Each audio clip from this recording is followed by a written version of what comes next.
नमस्कार। मैं doctor Amitabh Banerjee universal health organisation से बात कर रहा हूं मैं। और हमारा मुद्दे क्या होते हैं? Health, medicine, medical education. तो आज हम मेडिकल एजुकेशन की बात करेंगे। एमबीबीएस के विदेश में जाने का क्या क्या स्कोप है, और विदेश में डॉक्टर जो जाते हैं हमारे देश से, उनको कितना संतुष्टि मिलता है अपने काम में, या खाली दूर के ढोल सुहाने लगते हैं। कहते हैं, हिंदी में कहावत है और इसका अंग्रेजी में कहावत है, grass is greener on the other side. दूर से घास ज्यादा हरा लगता है, वहां जाके पता चलता है कि इधर भी थोड़ा, पर कम ही लोग कबूल करते हैं। और मेरा तजुर्बा जो है, मैं काफ़ी साल टीचर रहा हूँ एफएमसी में। तो खैर, आर्म फोर्सेस वाले डॉक्टर आर्मी में करते हैं ज़्यादा ज़्यादा रिटायरमेंट के बाद। पर जो 20 साल में सिविल मेडिकल कॉलेज में भी मैं अध्यापक था, प्रोफेसर रहा। और काफ़ी स्टूडेंट्स हमारे 20 साल में कई बैचेस हमने देखे हैं। और इनमें से कई जाते हैं, कनाडा गए हैं, और यूएसए गए हैं, यूके गए हैं, और हमारे से संपर्क रखते हैं कभी कभी। कुछ लोग अपना दर्द बताते हैं, कुछ लोग नहीं बताते हैं। तो आज हम बात करेंगे, क्योंकि हमारे कई ख्वाहिशें रहती हैं। एमबीबीएस, आपको मालूम है, सबसे ज़्यादा एमबीबीएस में दाखिला के लिए 22 लाख, 25 लाख और 1.5 लाख, 1 लाख सीट होते हैं। तो 90%, 95% को कामयाबी नहीं मिलता है। और उसके बाद एमबीबीएस करने के बाद, इतने मुश्किल के बाद, कोई ऐसा जॉब स्कोप नहीं है। 30,000 की नौकरी ऐसे खाली एमबीबीएस हो तो। और बहुत कॉलेजेस बढ़ाए जा रहे हैं, और डॉक्टर्स जाना नहीं चाहते हैं रिमोट एरियाज में, रूरल एरियाज में। अ, क्योंकि रूरल एरिया में जाने से उनकी भी गलती नहीं है, क्योंकि फैसिलिटीज नहीं है। पर अगर गवर्नमेंट कुछ स्कीम करे कि थोड़े दिन रूरल में काम करे, उनको ज़्यादा नंबर मिलेंगे पोस्ट ग्रेजुएट के लिए। एमबीबीएस करने के बाद 3-4 साल बाद आप भैया रूरल एरिया में काम करो, एक टेन्योर करो, तो आपको एमडी में मिलेगा। ना ही कोई नीट पीजी और इसके, जिसमें कि उसके कुछ पॉइंट्स दे दे तो ये प्रॉब्लम सॉल्व हो सकता, पर शायद नहीं हो रहा है। और दूसरा है कि अभी एक डिस्ट्रिक्ट रेजिडेंसी प्रोग्राम चालू किया है, जो कि जो भी एमबीबीएस करने के बाद एमडी कर रहे हैं, एमएस कर रहे हैं, पोस्ट ग्रेजुएशन, उनको कुछ महीने जाके डिस्ट्रिक्ट हॉस्पिटल्स में काम करना पड़ता, तो उनको एक वर्किंग हैंड मिल जाता है। तो क्यों दूसरे को नौकरी देना है? तो ऐसे महाराष्ट्र गवर्नमेंट ने बॉन्ड भी हटा दिया। पहले बॉन्ड था, मैं महाराष्ट्र का, मेरे को जानकारी है कि एमबीबीएस करने के बाद जो गवर्नमेंट मेडिकल कॉलेज वगैरह से करते हैं, कुछ बॉन्ड था उनको, कितने साल सर्विस करना है। पर आजकल वो हटा दिया, क्योंकि उनको ऐसे ही मिल रहे हैं, डिस्ट्रिक्ट रेजिडेंसी प्रोग्राम में उनके पूरे हो रहे हैं। ये मेरे आज एक प्रोफेसर साहब बात कर रहे थे, उनसे मेरे को पता चला। जो भी है, तो अभी एक ऑप्शन है कि चलो भाई, हम विदेश चले जाते हैं। और उधर तो आपको मालूम है कि इंडियन डॉक्टर्स काफ़ी डिमांड में है और अच्छा काम करते हैं। पर उधर जाना कितना आसान है, और उधर जाने के बाद वहाँ का वर्क लोड कैसा है, वहाँ का आपको जॉब सेटिस्फैक्शन मिलता है कि नहीं, उधर के ढोल सुहाने हैं कि नहीं, इसके बारे में हमको थोड़ा बहुत जो कनेक्टिंग द डॉट्स हमने जानकारी हमको मिले हैं फर्स्ट हैंड हमको। जैसे मैंने बताया, कुछ लोग हमको संपर्क करते हैं, उनका मैं थोड़ा बताऊंगा कि क्या हाल है उनका वहाँ पे। जो कि मैंने अंग्रेजी में लिखा है, मैंने हिंदी में ट्रांसलेट कर दिया है। और उनका आइडेंटिटी भी नहीं बताया, और तो जिससे कि उनका प्राइवेसी बना रहे। तो अभी एक तो होता है कि वहाँ जाने के लिए भी एक बाधाएं कुछ है। एमबीबीएस करके आप सीधा अमेरिका में जाके आपका रिकॉग्नाइज नहीं होगा, आप ना प्रैक्टिस कर सकते ना हायर स्टडीज कर सकते हैं। यूके का, ऑस्ट्रेलिया, ये 3 कंट्री है जहाँ पे अक्सर लोग जाते हैं। अमेरिका जाते हैं, यूके जाते हैं, ऑस्ट्रेलिया जाते हैं। और हर कंट्री के अपने कुछ ये हैं, रिक्वायरमेंट्स है। एक तो यूनाइटेड स्टेट्स का यूएसएमएलई है, United States medical licensing exam होता है, उसको क्लियर करना पड़ता है। और उसमें कई लोग क्या बाधाएं हैं, और उसके लिए उसके पहले आपका वो देखते हैं कि आपका एलिजिबिलिटी देखते हैं, जिसको कि कहते हैं education commission for foreign medical graduate, ECFMG। तो आपका वो कॉलेज रिकॉग्नाइज है कि नहीं, college world medical education forum से रिकॉग्नाइज है कि नहीं। क्योंकि अगर आपका कॉलेज एक world forum of medical education कुछ है, वर्ल्ड ग्लोबल रिकॉग्निशन है, world directory of medical education या वर्ल्ड रिकॉग्निशन जो है, वो कुछ कॉलेजेस पूरे वर्ल्ड में जो रिकॉग्नाइज है फॉर आपके दूसरे कंट्री में मिनिमम क्वालिफिकेशन। तो हमारे जो नेशनल NMC है, NMC रिकॉग्नाइज्ड है वर्ल्ड जो भी फोरम है फॉर मेडिकल एजुकेशन।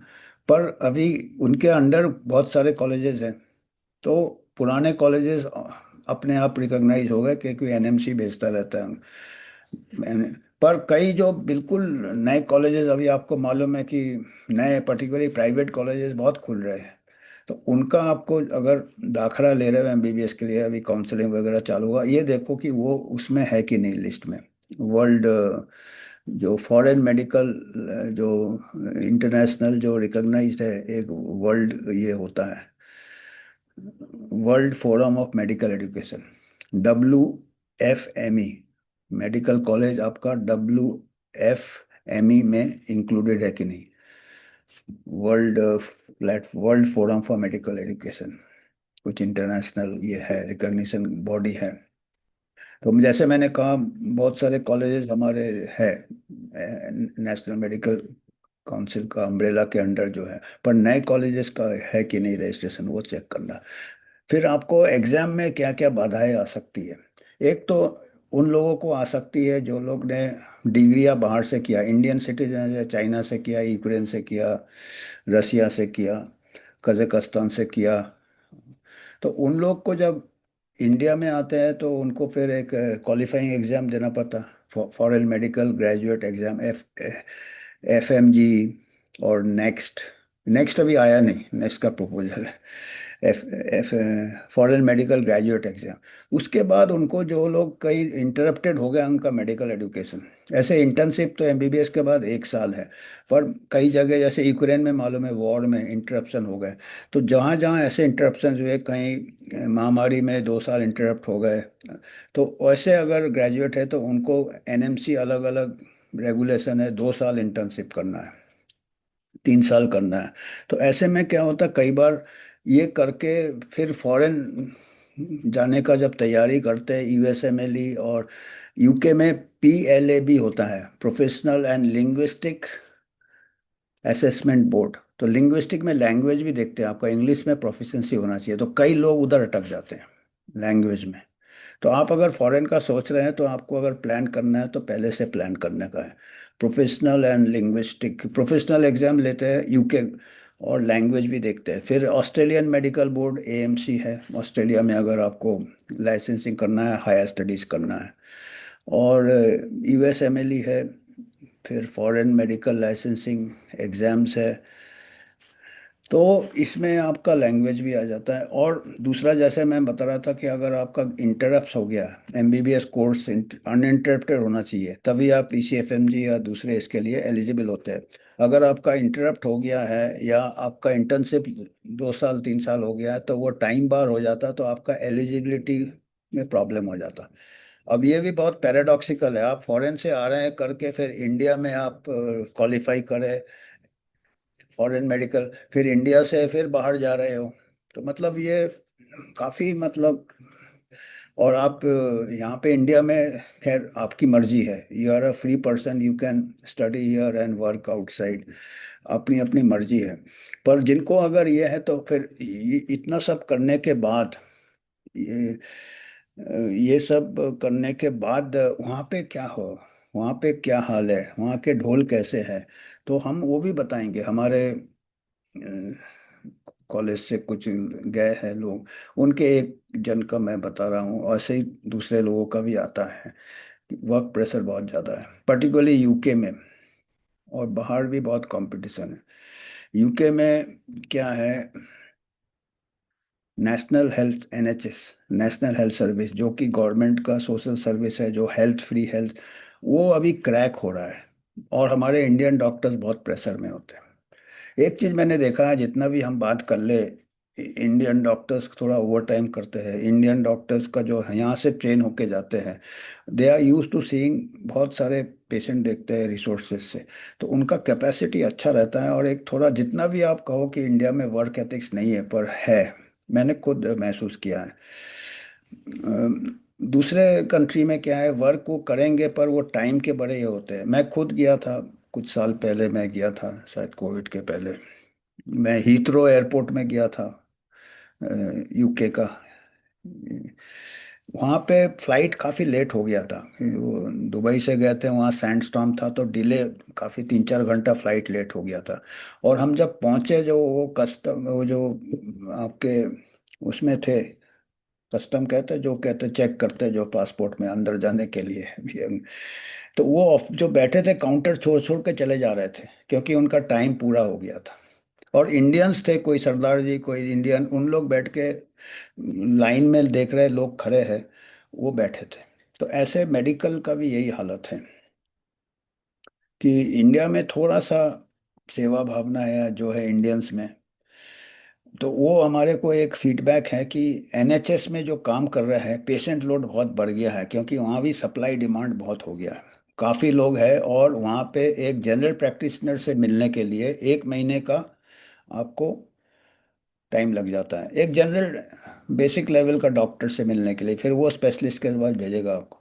वो कहते हैं इंडिया में 24 घंटे में आप किसी भी डॉक्टर से अपॉइंटमेंट मिल जाएगा। और वहाँ पे खाली जनरल प्रैक्टिशनर, और वहाँ पे डेली उनको स्ट्रगल करना पड़ता है, कोई जॉब सेटिस्फैक्शन नहीं है, रोज का किल्लत है। यूके का ये हालत है। हमारे यहाँ से हमारे स्टूडेंट टाइप, हमारे कॉलेज के अभी वहाँ पे है, बीच बीच में वो बोलते हैं कि बहुत बुरा हाल है एनएचएस का। और जब सिस्टम का बुरा हाल होता है तो डॉक्टर्स सही में स्ट्रेस में होते हैं। और आप सोचो, एक ऐसे कंट्री में जो बाहर का कंट्री है। तो मैं ये था कि ये सब जानना जरूरी है कि हम ढूंढते रहते हैं कि वहाँ अच्छा होगा, वहाँ अच्छा होगा, पर ऐसा नहीं है। और हो सकता हमारा रिमोट एरिया में इतना प्रॉब्लम नहीं हो, अभी धीरे धीरे जाएंगे तभी डेवलप होगा। अगर रिमोट एरिया में इक्विटेबल हेल्थ सर्विसेज। पर आपका चॉइस है। हालांकि कहते हैं हमारे कि हम मेडिकल कॉलेज बढ़ा रहे हैं, तो सीट्स बढ़ा रहे हैं, प्राइवेट को बढ़ा रहे हैं, और प्राइवेट वाले बाहर जाना चाहते हैं, क्योंकि हमारे वर्किंग कंडीशंस इंप्रूव कीजिए ना। अभी कॉम्प्ट्रोलर ऑडिटर जनरल का भी जो रिपोर्ट था, उसमें कई वैकेंसीज हैं, डिस्ट्रिक्ट हॉस्पिटल से नीचे बहुत वैकेंसीज है, नर्सेस का है, डॉक्टर्स का, इसका उसका है। तो आप सीट बढ़ा रहे हैं तो जा कहाँ रहे डॉक्टर? अब फॉरेन के लिए क्या तैयारी करते हैं? हर चीज़ का कोचिंग होता है, पीजी के लिए तैयार कोचिंग कर रहे हैं, वो डॉक्टर पेशेंट नहीं देख रहा है। तो नंबर है, और वो लाइन में खड़ा है फॉरेन जाने के लिए। पर जो भी है, फॉरेन का मैं बता रहा हूँ क्या क्या बाधाएं आती है, और वहाँ जाके भी क्या क्वालिटी ऑफ लाइफ है। तो आप देख सकते हैं, मैं थोड़ा एक हिंदू हिंदू से कोई न्यूज़पेपर का ऑनलाइन वो था, लाइव हिंदुस्तान, उन्होंने भी टाइम्स ऑफ इंडिया से इनपुट्स लिए हैं। एग्जैक्ट सिचुएशन क्या है, तो हम थोड़े आपसे शेयर करते हैं, तो हम दोनों देखते हैं। अ, ये शेयर का कहाँ चला गया हमारे पास, शेयर का नहीं है क्या? शेयर, तो शेयर करके हम आपको दिखाते हैं, ये देखिए शेयर करके ये। तो ये देखिए, एमबीबीएस के डॉक्टरों भारतीय नहीं दे पा रहे हैं ये मेडिकल लाइसेंसिंग एग्जाम, यूएस का। और पीएलएबी ये है, यूके का, professional linguistic language and assessment board, foreign medical licensing exam, ये लाइव हिंदुस्तान का है। 3 अगस्त का है। आज ही 3 अगस्त है क्या, कल का है ये। देश के हजारों एमबीबीएस पास डॉक्टर, अमेरिका की यूएसएमएलई और ब्रिटेन की प्लैब जैसे विदेशी परीक्षाओं से बाहर हो रहे हैं। जानिए क्या है पूरा मामला। तो विदेशी मेडिकल लाइसेंसिंग परीक्षा, foreign medical licensing exam, Bharat से एमबीबीएस की पढ़ाई पूरी करने के बाद हर साल हजारों युवा डॉक्टर विदेश जाकर प्रैक्टिस करने या हायर एजुकेशन हासिल करने का सपना देखते हैं, उड़ान भरने का। अमेरिका में डॉक्टरों के लिए USMLE, United States medical licensing exam, और ब्रिटेन में प्रैक्टिस के लिए PLAB, professional language and assessment board, language assessment. Language देखते हैं, आपको अंग्रेजी भी आना चाहिए और अपना सब्जेक्ट नॉलेज। ऑस्ट्रेलिया में ऑस्ट्रेलियन मेडिकल काउंसिल। कठिन रहती है, विदेशी लाइसेंसिंग परीक्षाएं पास करनी होती है। तो डिग्री के बाद भी काफ़ी मेहनत है। विदेशी मेडिकल लाइसेंसिंग परीक्षा, टाइम्स ऑफ इंडिया की रिपोर्ट के अनुसार कई एमबीबीएस ग्रेजुएट्स इन परीक्षाओं में बैठने की योग्यता हासिल नहीं कर पा रहे हैं। देखो, आपका समय भी वेस्ट हो रहा है, ये भी सोचना चाहिए आप। और वहाँ जाके आपको क्या मिल रहा है, ये भी देखना चाहिए। जो जूता पहनता है उसको ही मालूम है जूता कहाँ काटता है। इस अड़चन के पीछे कई प्रशासनिक प्रशासनिक एडमिनिस्ट्रेटिव रेगुलेशंस, रूल्स और मान्यता रिकॉग्निशन संबंधी नियम शामिल है। आइए आसान भाषा में समझते हैं कि छात्रों के सामने ये समस्या क्या आ रही है। तो एनएमसी के लिए 2 साल का, जैसे मैंने कहा, इंटर्नशिप, अनिवार्य इंटर्नशिप जो लोग बाहर से करके आते हैं, फॉरेन, रूस, यूक्रेन, कजाकिस्तान, चीन, लाइसेंस पाने प्रैक्टिस करने के लिए नेशनल नियम का पालन करना पड़ता है। उनको इंटर्नशिप 2 साल तभी होता है जब वो जहाँ विदेश में, जैसे वॉर हो गया यूक्रेन में, उनका एजुकेशन थोड़ा इंटरप्ट हो गया। नहीं तो 1 साल इंटर्नशिप रहता है जहाँ तक मेरे को जानकारी है। पर आप लोग चेक कर लीजिएगा, जो लोग ऐसे आ रहे हैं फॉरेन मेडिकल ग्रेजुएट, ये रेगुलेशन एनएमसी साइट में देखते रहिए बीच बीच। तो नेक्स्ट तो अभी आया नहीं, पर फॉरेन मेडिकल ग्रेजुएट एग्जाम पहले क्लियर करना है। विदेश में पढ़े छात्रों में 2 साल का इंटर्नशिप, अनिवार्य इंटर्नशिप, ये भी चेक कीजिए, क्योंकि मेरे को जहाँ तक लगता है अगर इंटरप्ट हो गया वहाँ पे पढ़ाई तभी 2 साल का है। कई अंतर्राष्ट्रीय लाइसेंसिंग एजेंसी अपने यहाँ आवेदन स्वीकार करने के लिए एक शर्त रखते हैं कि छात्र की डिग्री उनके देश के नियमों के अनुरूप समय सीमा में पूरी होनी चाहिए। तो अगर आपका इंटर्नशिप लंबा हो गया तो वो आपका टाइम बार हो सकता है। लंबे इंटर्नशिप और नियमों के फेर में देरी होने से छात्र कई विदेशी परीक्षाओं के लिए पात्र होने की समय सीमा गंवा देते हैं। ये जरा चेक करना चाहिए, नहीं तो अपना समय ना व्यर्थ करें अगर आप एलिजिबल नहीं है। World federation of medical education, ये वही मैं कह रहा था, वर्ल्ड फेडरेशन ऑफ, अमेरिका के डॉक्टरों के लाइसेंस के लिए ईसीएफएमजी, इसका ये एलिजिबिलिटी देखते हैं, आपका जो कॉलेज है वो world federation of medical education से रिकॉग्नाइज है कि नहीं। केवल वही अब यूएसएमएलई परीक्षा देने या अमेरिका में रेजिडेंसी के लिए पात्र होंगे जिनके मेडिकल कॉलेज में world federation of medical education द्वारा मान्यता प्राप्त किया है।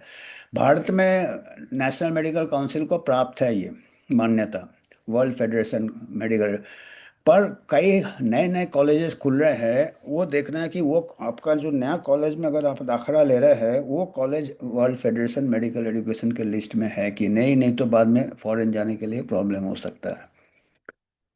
डिग्री की निरंतरता, विदेशी संस्थान में कड़े नियम।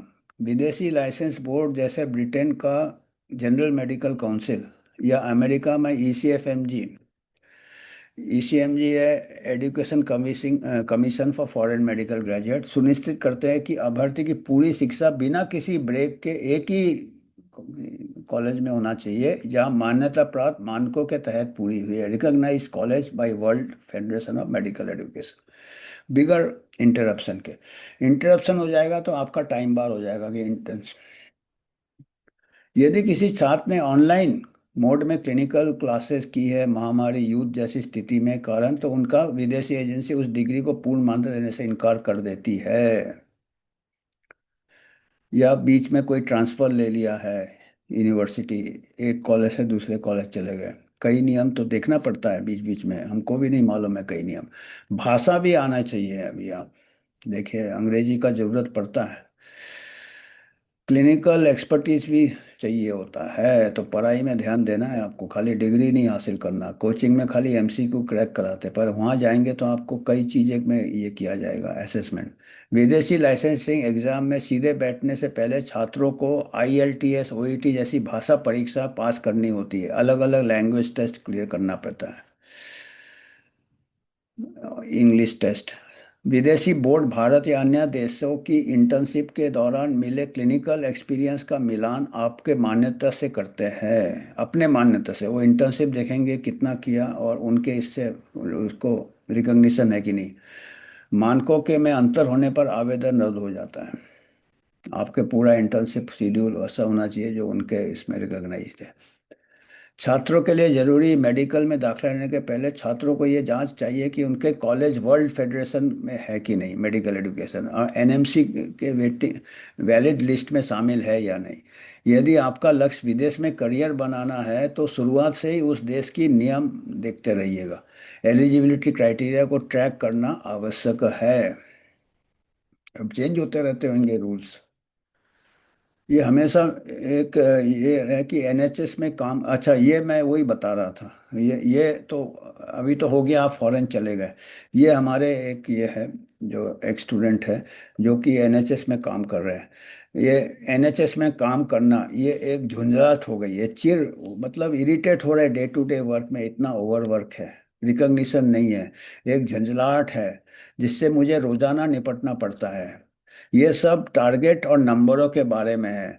मैनेजर्स एनएसएस को चला रहे हैं, उधर भी डॉक्टर का ऑटोनॉमी चला गया है, मैनेजर चला रहे हैं। ये बहुत ज़्यादा मैनेज्ड हो गया है, स्टाफ की कमी है और प्रदर्शन भी मतलब आउटपुट भी कम है, और स्टाफ कम है।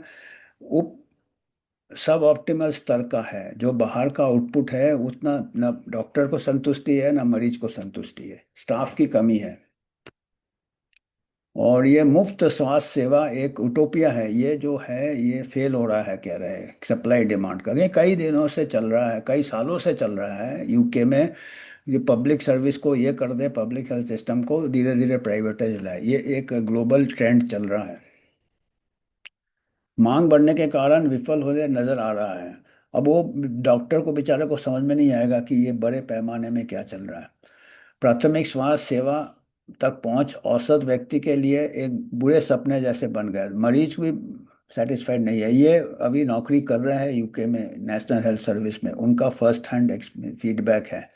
भारत में आप अपने फैमिली फिजिशियन पारिवारिक चिकित्सक को 24 घंटे के भीतर मिल सकते हैं। यहाँ सामान्य तौर पर जनरल प्रैक्टिशनर, सामान्य चिकित्सक के अपॉइंटमेंट के लिए इंतजार का समय आमतौर पर 1 महीने से अधिक होता है।